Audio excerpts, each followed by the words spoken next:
Hello everyone, welcome to my YouTube channel. Myself Arvind Yadav. In this video, I will explain the 6 March current affair. So start the video. First question, निम्न में से कौन से airlines सौर ईंधन का उपयोग करने वाली विश्व की पहली एयरलाइंस बनने की योजना बना रही है? तो कौन सी एयरलाइन? तो विश्व की पहली सौर एयरलाइंस जो कि स्विस एयरलाइंस बनने की बारे में सोच रही है, योजना बना रही है। और स्विस एयरलाइंस ऐसे जो कि सोलर एनर्जी पर काम करेगा, इस तरह से बनेगा।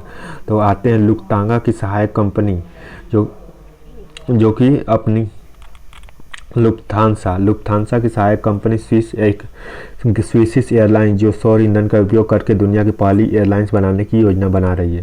लुफ्तांसा और स्विस के बाजार में लॉन्च करने के लिए निर्माता सिनहेलियन के साथ रणनीतिक सहयोग शुरू कर दिया है।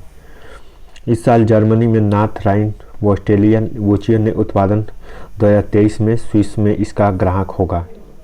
इस सौदे के तहत लुफ्तांसा ने अपना समूह स्विस स्पेस वाणिज्यिक ईंधन सुविधाओं के साथ विकसित करने में मदद करेगा, जिसका उपयोग सिनहेलियन द्वारा बनाई गई है। और स्विस एयरलाइंस के बारे में अगर हम जानें तो स्विस एयरलाइंस एजी है, जिसे स्विस या स्विस एयरलाइंस के नाम से भी जाना जाता है, और पूरे यूरोप के साथ एशिया, दक्षिणी अमेरिका, उत्तरी अमेरिका, अफ्रीका अनुसूचित सेवाओं प्रदान करता है। अब आते हैं क्वेश्चन नंबर 2 पे। और क्वेश्चन नंबर 2 बात करते हैं कि केंद्रीय पर्यावरण मंत्री का नाम बताइए जिन्होंने हाल ही में विज्ञान और पर्यावरण केंद्र में भारत की पर्यावरण रिपोर्ट की स्थिति 2022 जारी की है। तो केंद्रीय पर्यावरण मंत्री जो कि भूपेंद्र यादव हैं, और उसके अलावा राजनाथ सिंह कौन से हैं? तो ये डिफेंस मिनिस्टर हैं। उसके अलावा तो भूपेंद्र यादव जो कि पर्यावरण मंत्री हैं। संयुक्त राष्ट्र द्वारा 192 देशों की द्वारा सतत विकास के लक्ष्यों को हासिल करने के लिए एजेंडा 2030 अपनाने के बाद भारत की सूची पिछले साल के मुकाबले 3 पायदान फिसलकर 130वें स्थान पर पहुंच गई है। यानी पहले 117 रैंक से नीचे होकर 120 रैंक पर पहुंच गई थी। पिछले साल भारत की 117 रैंक था, और संयुक्त राष्ट्र 2015 में इस प्रस्ताव को अपनाया था, जिसकी ताज़ा रैंकिंग के मुताबिक भारत का पड़ोसी पाकिस्तान 129वीं रैंक को छोड़कर अपने सभी पड़ोसी देशों से पीछे है। और रिपोर्ट के मुताबिक सतत विकास लक्ष्य में SDG यानी सस्टेनेबल डेवलपमेंट गोल को हासिल करने के मामले में सभी भारतीय एशियाई देशों को पीछे हैं। इस सूची में भूटान 75वें, श्रीलंका 87वें और नेपाल 96 और बांग्लादेश 109वें पायदान पर है। भारत कुल सतत विकास का लक्ष्य अंक 100 में से 66 है। और भारत के पर्यावरण मंत्री भूपेंद्र यादव द्वारा मंगलवार को जारी रिपोर्ट के अनुसार 2022 के अनुसार देश की रैंकिंग में गिरावट की वजह मुख्य रूप से भूख, अच्छे स्वास्थ्य, खुशहाली, लैंगिक समानता की चुनौती है। अब आते हैं तीसरे नंबर के क्वेश्चन पर। और TS रामकृष्ण हाल ही में किस म्यूचुअल फंड में अपना प्रबंधक, निदेशक और CEO को नियुक्त किया गया है? तो इसको LIC म्यूचुअल फंड में नियुक्त किया गया है। LIC म्यूचुअल फंड जो कि LIC म्यूचुअल फंड को प्रभावी रूप से TS रामकृष्ण ने अपना प्रबंध निदेशक और CEO नियुक्त के रूप में घोषणा की है। रामकृष्ण LIC के रूप में MD और CEO के रूप में पोंगेट के रूप में इसे पूर्णकालिक निदेशक और CEO के स्थान लेंगे। रामकृष्ण बैचलर ऑफ कॉमर्स से PGDIM हैं। उन्होंने भारत के प्रतिष्ठित बीमा संस्थान से फेलोशिप से सम्मानित किया गया है। विज्ञप्ति में कहा गया है LIC की उसकी इस कंपनी सहयोगी कंपनियों में से 34 वर्षों का अधिक अनुभव है। 28 अप्रैल 2021 को LIC म्यूचुअल फंड ASC की शामिल होगी। LIC म्यूचुअल फंड के बारे में भारत के संचालित करने वाले पुराने अग्रणी म्यूचुअल फंडों में से एक है, जो कि active hybrid passive solution oriented program को कवर करता है। उत्पादक को पूरी टोकरी देश करना और प्रबंधन के तहत इतने करोड़ का फायदा दिलाना है। आते हैं क्वेश्चन नंबर 4 पे। और क्वेश्चन नंबर 4 है कि सड़क पर रहने वाले जानवरों सड़क पर आने वाले जानवरों के लिए भारत की पहली एम्बुलेंस किस राज्य में शुरू की गई है? तो ये तमिलनाडु में की गई है, जो कि एनिमल मोबाइल मेडिकल एम्बुलेंस, जो कि और इसको कौन से नंबर पर डायल करने पर? 9062 डायल करने पर आती है। सड़क पर आने वाले जानवरों के लिए भारत की पहली एम्बुलेंस चेन्नई तमिलनाडु में शुरू की गई है। तो जो सड़क पर एनिमल आते हैं उनके लिए कौन सी एम्बुलेंस शुरू की गई है? तो चेन्नई। उसके अलावा ब्लू क्रॉस ऑफ इंडिया द्वारा अंतर्राष्ट्रीय पशु कल्याण संगठन फॉर वाच की सहयोग की गई है। तो यहाँ पे मद्रास उच्च न्यायालय के न्यायमूर्ति डॉक्टर अनिता सुमंत को एम्बुलेंस की शुभारंभ की। आवारा पशु को देखभाल करने के लिए घायल अस्पतालों में बीमा सड़क जानवरों को साइट पर उपचार करने तथा ऑन बोर्ड पशु चिकित्सक के साथ हॉस्पिटल ऑन व्हील्स होगा। पशु चिकित्सकों के अलावा पशु एम्बुलेंस भी पैरा पशु चिकित्सक कार्यकर्ताओं के शामिल।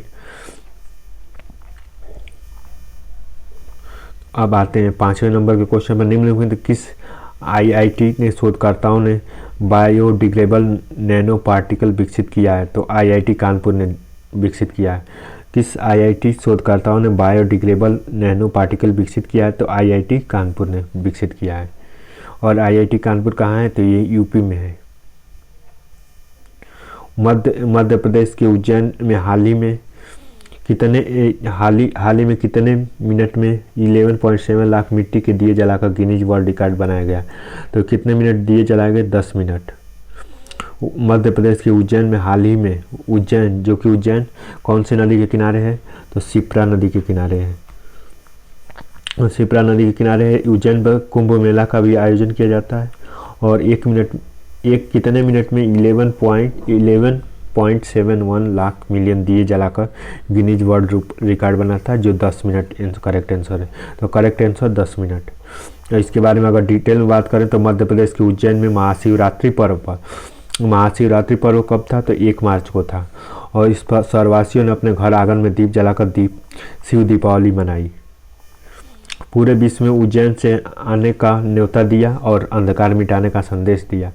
मोक्षदायिनी शिप्रा नदी के किनारे सूरज ढलते ही 11,71,078 मिट्टी के दीपक दिया जलाकर गिनीज रिकॉर्ड बनाया।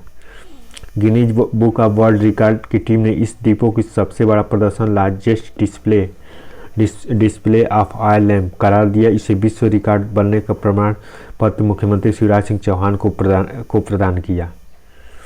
इसके बाद आतिशबाजी कर शिप्रा आरती की गई। वहीं इसी मौके पर मुख्यमंत्री शिवराज सिंह चौहान ने कहा कि भगवान भोले शंकर से हमें बहुत कुछ सीखना चाहिए। भगवान शंकर ने जिस तरह से विष पिया, दुनिया को बचाने के लिए संघर्ष किया, दूसरों की सेवा के लिए त्याग करना और जिनके लिए ज़्यादा ही जन संपदा जरूरतमंदों को दें। टाटा आईपीएल द्वारा किस घरेलू कार्ड भुगतान नेटवर्क के ऑफिशियल पार्टनर बनाया गया? तो रुपे को। उसके बाद कबड्डी लीग 8 फाइनल को पायरेट में हराकर किस टीम ने पहला पीएकल खिताब जीता? तो इसको खिताब को जीता दबंग दिल्ली ने, जो कि ऑप्शन डी सही है। विश्व बैंक ने भारत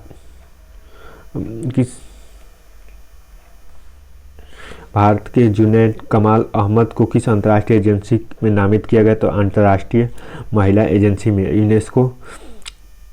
यूनेस्को जो वर्ड है united nation educational scientific cultural organisation होता है। और नीति आयोग क्या होता है? तो नीति आयोग थिंक टैंक होता है। इसकी फाउंडेशन 1 जनवरी 2015 को हुई थी। तो विश्व बैंक ने भारत के निदेशक जुनैद कमाल अहमद को किस अंतर्राष्ट्रीय एजेंसी का उपाध्यक्ष नामित किया गया? तो अंतर्राष्ट्रीय, इसका करेक्ट आंसर है ऑप्शन ए अंतर्राष्ट्रीय ऋण एजेंसी।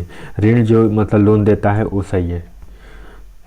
और ये रहे जुनैद कमाल, जो कि अंतर्राष्ट्रीय ऋणदाता संस्था के प्रमुख एजेंसी के रूप में नियुक्त किया गया है। अहमद उपाध्यक्ष को बहुपक्षीय निवेश गारंटी के लिए MIGA कमान संभालेंगे। और विश्व बैंक के इतिहास में इतना ऊंचा पद हासिल करने वाले दूसरे बांग्लादेशी नागरिक हैं। उनसे पहले फैज चौधरी विश्व बैंक प्रशासन में उपाध्यक्ष पद पर काबिज होने वाले बांग्लादेशी नागरिक थे। एक आधिकारिक बयान ने बताया कि 61 वर्षीय अहमद 16 अप्रैल को नया पदभार ग्रहण करेंगे।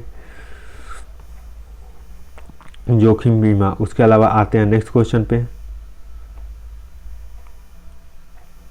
किस मंत्रालय ने गूगल के एप स्केल अकादमी कार्यक्रम में 100 भारतीय स्टार्टअप को प्रशिक्षित करने की घोषणा की? तो इलेक्ट्रॉनिक सूचना प्रौद्योगिकी यानी ऑप्शन डी करेक्ट है।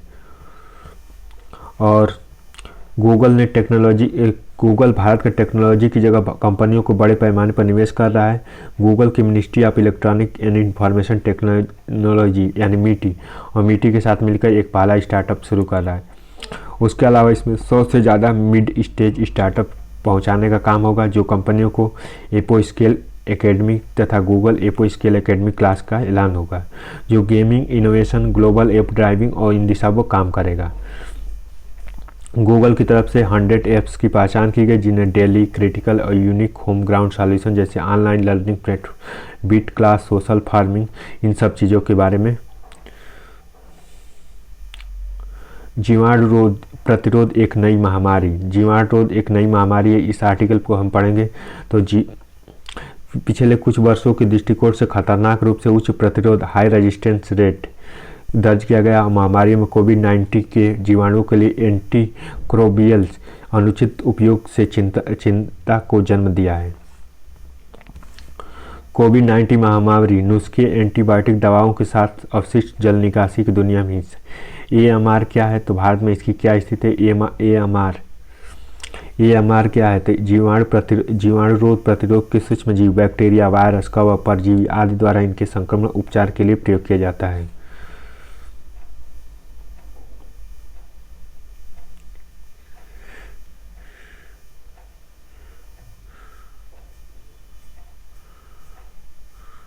उसके अलावा एएमआर से संबंधित चुनौतियाँ तो